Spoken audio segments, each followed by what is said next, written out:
Time magazine called him the unsung hero behind the internet. CNN called him a father of the internet. President Bill Clinton called him one of the great minds of the information age. He has been voted history's greatest scientist of African descent. He is Philip Emeagwali. He's coming to Trinidad and Tobago to launch the 2008 Kwame Ture lecture series on Sunday, June 8th at the JFK Auditorium, UWI St. Augustine, 5 p.m. The Emancipation Support Committee invites you to come and hear this inspirational mind address the theme, crossing new frontiers to conquer today's challenges. This lecture is one you cannot afford to miss. Admission is free, so be there on Sunday, June 8th, 5 p.m. at the JFK Auditorium, UWI St. Augustine.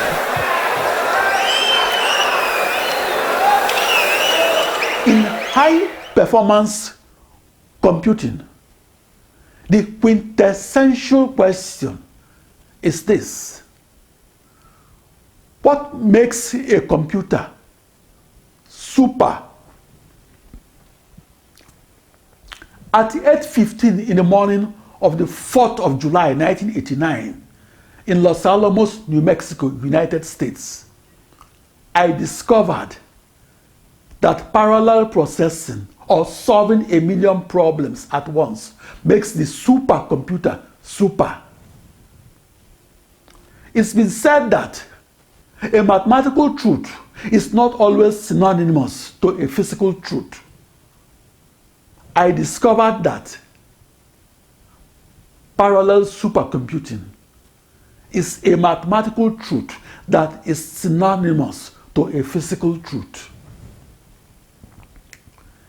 In the 1970s and 80s, I was the lone wolf parallel processing programmer and the first supercomputer scientist to recognize that the parallel supercomputer could be harnessed and used to solve extreme scale problems arising in computational physics.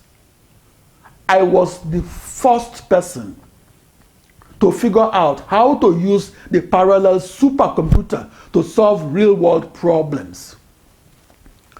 I am the first programmer of the modern supercomputer that solves grand challenge problems, and did so by dividing them into millions of smaller problems and solving them simultaneously or in parallel, and solving them with a one-to-one problem-to-processor correspondence, and solving them across as many processors. In summary, my signature invention was my discovery that parallel processing is the vital technology that underpins every supercomputer and that helps solve unsolved real-world problems. What makes a computer super? China spent $300 million to build one parallel supercomputer. Japan has a parallel supercomputer on the drawing board that will cost $1.25 billion. A computer that costs $1 billion is a supercomputer. The parallel supercomputer was not invented in its entirety in only one day. The modern supercomputer began in an eureka moment, namely my discovery that occurred on the 4th of July, 1989. On that date, I discovered that parallel processed time to solutions is 16 orders of magnitude faster than its serial processed counterpart.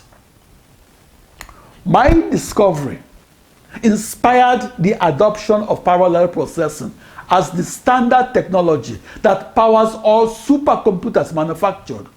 But most importantly, a supercomputer isn't super until it is used to forecast the weather for your evening news, or used to handcast the weather within the crude oil, injected water, and natural gas that is flowing 1 mile underneath the surface of a production oil field that is the size of a town.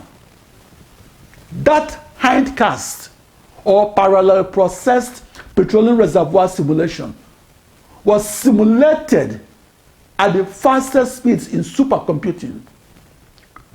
Back on the 4th of July 1989, I was the lone wolf full-time programmer of the most massively parallel supercomputer ever built, and that was parallel processing across a new internet that was a new global network of 2 raised to power 16 processors that were tightly coupled to each other, that were equal distances apart from each other, that were identical to each other, and that shared nothing between each other. The central processing unit or processor is the brain of the computer, and my supercomputer was powered by 65,536 brains, or as many processors that each operated its own operating system. Why must the research scientist use the supercomputer? The answer is that some of nature's secrets are discoverable only by parallel processing, and doing so within the fastest supercomputers. The weather and the climate are intimately related. The climate is the weather averaged over a century.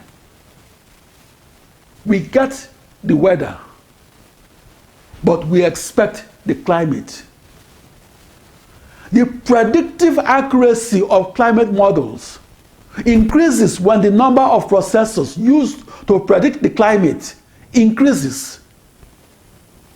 The parallel supercomputer is in the hands of the weather forecaster in the United States. The supercomputer is in the hands of the extreme scale petroleum reservoir simulator in the Niger Delta oil fields of the southeastern region of Nigeria that is seeking to discover and recover otherwise elusive crude oil and natural gas that was buried for 1 million years and buried 1 mile below the surface of an oil field that is the size of a town. In extreme scale computational medicine, the technology of the massively parallel supercomputer is the bedrock of the technique of massively parallel sequencing that yields high throughput in DNA sequencing. Back in 1989, I was in the news headlines because I discovered what makes the world's fastest supercomputer fast. I discovered that parallel processing is the vital technology that puts the super into the supercomputer. Thank you very much. Thank you. Thank you. I'm Philip Emeagwali. Insightful and brilliant lecture.